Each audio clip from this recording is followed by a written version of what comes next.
اعوذ باللہ من الشیطان الرجیم بسم اللہ الرحمن الرحیم۔ جن لوگوں نے اللہ کے روبرو کھڑے ہونے کو جھوٹ سمجھا وہ گھاٹے میں آ گئے، یہاں تک کہ جب ان پر قیامت ناگہاں آ موجود ہوگی تو بول اٹھیں گے کہ ہائے، اس غلطی پر افسوس ہے جو ہم نے قیامت کے بارے میں کی، اور وہ اپنے اعمال کے بوجھ اپنی پیٹھوں پر اٹھائے ہوئے ہوں گے۔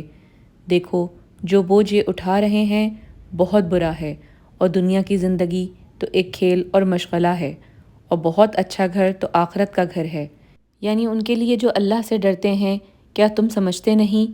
ہم کو معلوم ہے کہ ان کافروں کی باتیں تمہیں رنج پہنچاتی ہیں، مگر یہ باتیں تکذیب نہیں کرتے بلکہ ظالم اللہ کی آیتوں سے انکار کرتے ہیں، اور تم سے پہلے بھی پیغمبر جھٹلائے جاتے رہے تو وہ تکذیب اور ایذا پر صبر کرتے رہے، یہاں تک کہ ان کے پاس ہماری مدد پہنچتی رہی، اور اللہ کی باتوں کو کوئی بدلنے والا نہیں، اور تم کو پیغمبروں کے احوال کی خبریں پہنچ چکی ہیں، تو تم بھی صبر سے کام لو۔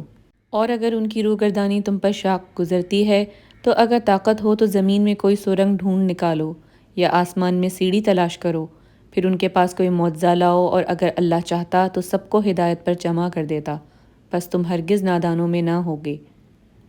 بات یہ ہے کہ حق کو قبول وہی کرتے ہیں جو سنتے بھی ہیں، اور مردوں کو تو اللہ قیامت ہی کو اٹھائے گا، پھر اسی کی طرف لوٹ کر جائیں گے، اور کہتے ہیں کہ ان پر ان کے پروردگار سے کوئی نشانی کیوں نازل نہیں ہوئی۔ کہہ دو کہ اللہ نشانی اتارنے پر قادر ہے، اور زمین میں جو چلنے پھرنے والا حیوان یا دو پروں سے اڑنے والا جانور ہے ان کی بھی تم لوگوں کی طرح جماتے ہیں۔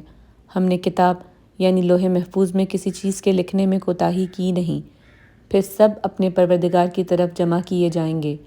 اور جن لوگوں نے ہماری آیتوں کو جھٹلایا وہ بہرے اور گونگے ہیں، اس کے علاوہ اندھیرے میں پڑے ہوئے ہیں، جس کو اللہ چاہے گمراہ کر دے اور جسے چاہے سیدھے رستے پر چلا دے۔ کہو کافروں، بھلا دیکھو کہ اگر تم پر اللہ کا عذاب آ جائے یا قیامت آ موجود ہو تو کیا تم ایسی حالت میں اللہ کے سوا کسی اور کو پکارو گے؟ اگر سچے ہو تو بتاؤ۔ صدق اللہ العظیم۔